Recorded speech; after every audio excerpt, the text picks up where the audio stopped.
السلام علیکم ورحمۃ اللہ وبرکاتہ۔ امید ہے کہ میرے تمام احباب خیر و عافیت سے ہوں گے۔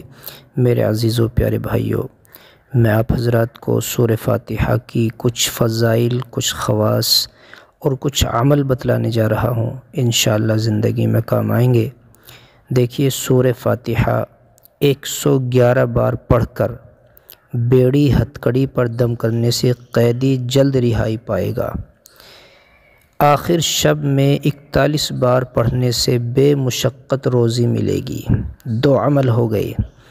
کتنی ہی مشکل سزا میں، قید میں آپ کا کوئی جاننے والا ہو، آپ 111 بار پڑھ کر اس کی ہتھکڑی پر پھونک مار دیں، دم کر دیں، بہت جلد انشاءاللہ وہ رہائی پائے گا۔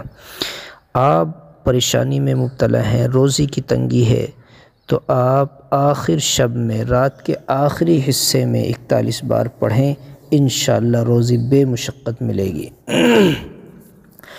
سورہ فاتحہ درمیانی سنت اور فرض: فجر کے 41 بار پڑھ کر آنکھ پر دم کرنے سے درد جاتا رہتا ہے اور دوسرے امراض کے لیے بھی مفید و مجرب ہے، اور بڑی شرط یہ ہے کہ عامل اور مریض دونوں خوش اعتقاد ہوں۔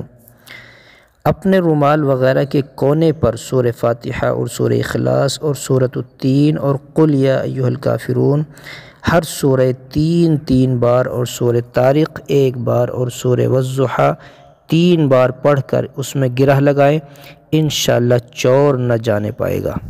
دن رات میں 1440 منٹ ہیں، دن رات میں 1440 منٹ ہیں۔ صرف 1 منٹ میں آپ سورہ فاتحہ 6 مرتبہ آسانی سے پڑھ سکتے ہیں۔ سورہ فاتحہ میں 122 حروف ہیں، ہر حرف پر 10 نیکیوں کا وعدہ ہے، لہٰذا 1 مرتبہ پڑھنے پر آپ کو 1220 نیکیاں مل گئیں۔ 1 منٹ میں 6 مرتبہ پڑھنے پر نیکیاں ملی آپ کو 7320۔ مہینے بھر کی کل نیکیاں آپ کی ہو گئیں 2,19,600۔ سال بھر میں کل نیکیاں آپ کو ہو گئیں 26,35,200۔